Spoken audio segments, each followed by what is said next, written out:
Welcome back. It's time for our relationship discussion, and we are joined by certified relationship coach and marriage counselor, deceive. Today, we're going to be talking about starting your relationship the right way. Welcome to the show. Thank you for having me. All right, so we've been talking quite a bit about relationships over the past few weeks, and we were trying to tackle this issue of many people having a lot of exes. And in order to prevent that from happening, it's advisable to start the right way. So what sort of decisions do people need to make before going into relationships? Okay, first and foremost, I'd like to say nobody actually goes into a relationship wanting to come out being an ex. Some things probably didn't go right. And being an ex is not such a bad thing, especially if you found that you were not on the right track. Okay. It's better you're out than keep going in a direction that is headed nowhere. So first things I'll say is every relationship has to be defined. Okay. I believe a relationship starts on a note of platonic friendship. But at what point a platonic friendship crosses over and you feel your emotions are being invested into it, then at that point, that relationship begs for clarity and definition. It has to be defined. But what we see a lot of times in Africa, bringing culture and a bit of religion into it, is that it's expected that the man should be the one making a move. Okay. But if you're in a relationship and both your emotions, you're beginning to feel yourself emotionally entangled, and you sense the other person too, but he's not saying anything. All right?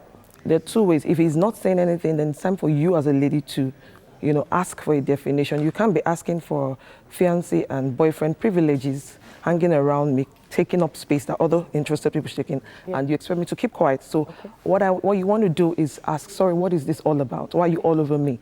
All right? So we're not saying you should toast a guy, but please ask for definition. Ask for some kind of clarity. Yes, on please. Direction. Yes, please. Now, it's been said that that is one of the quickest ways to, should I say, freak a guy out.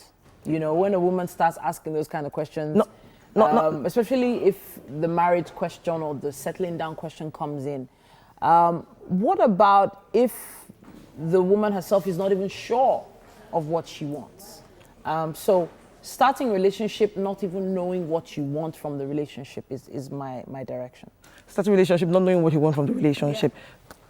I'm a bit at a loss to that, because every relationship starts from a point of friendship. I don't believe you just go and meet somebody you've never met, no friendship, and you're just saying, I want to get married. Okay, so if you still need to ask yourself salient questions. Am I getting entangled? Is this just a plain friendship, or this is getting emotional? That definition has to be there. First, from your own angle, you need to tell yourself something. It's like, I'm falling in love with this guy, or I think there's something up here. Do you get? So you need to first of all answer that question.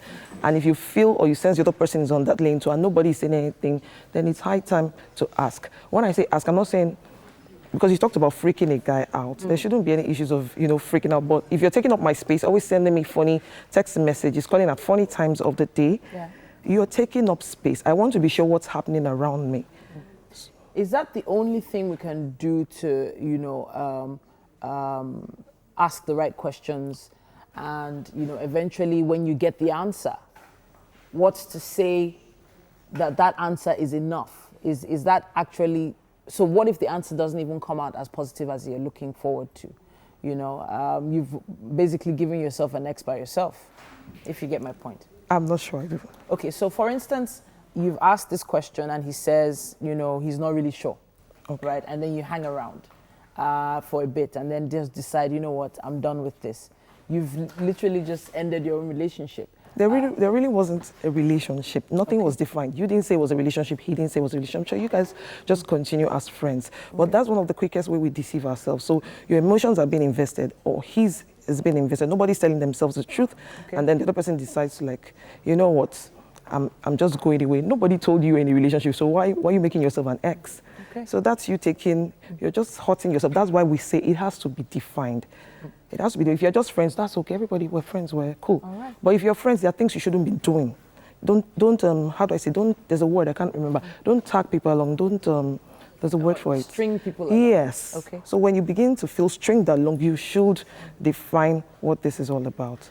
There are some cases where there has been some definition. And the definition is that we're not really serious. We're just trying to see how this goes. Good. And it feels like a safe space. Nobody is fully invested. Nobody is, not invested, if you get my point. So is that a good place to be? Well, each individual will have to answer that question themselves. So if you're saying, no, nothing much, we're just dating, we're just saying how it goes. If the lady or if the guy is cool with that, they're both adults, fine. If you want to just string along and nothing definite, it's okay. It's a choice you guys have to keep making. All right. Yeah. Okay, so well, hopefully you're asking the right questions of your friend or your partner to be, and hopefully you get the answer that you're truly looking for. So that nobody gets stringed along. Yes, indeed. Nobody can blame the other party. You decided, I just want to. You have the time to spare, you just want to. Let's see how it goes. It's always a pleasure having you in the studio. Thank you so much for talking to us. Tell us what you think about this particular topic and use our hashtag WakeUpNigeria on TVC. We can't wait to see what questions you have for us. We have to move along with the show right now. We have quite a bit more coming up next.